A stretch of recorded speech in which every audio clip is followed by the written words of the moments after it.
Thinking of shopping at boobolands.com? The site has flashy deals on lifestyle items and everyday essentials. But is it actually safe to order from, or is it just another sketchy online store? Quick disclaimer, everything in this video is based on public information and personal opinion. Also, a lot of you guys are asking me how I do this research so fast. I actually put together a complete guide that shows you my exact process. Links in the description. At first glance, boobolands.com looks clean and professional, but when you check Trustpilot, things start to look off. There are multiple complaints about missing packages, poor customer service, and orders that never arrived. Some customers also mentioned fake tracking numbers, and when they tried to reach out for help, radio silence. On top of that, there is no clear info about the company behind the site.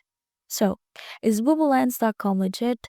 Honestly, it doesn't look great. Between the poor reviews and lack of transparency, it's probably best to avoid this one unless you're okay with taking a risk.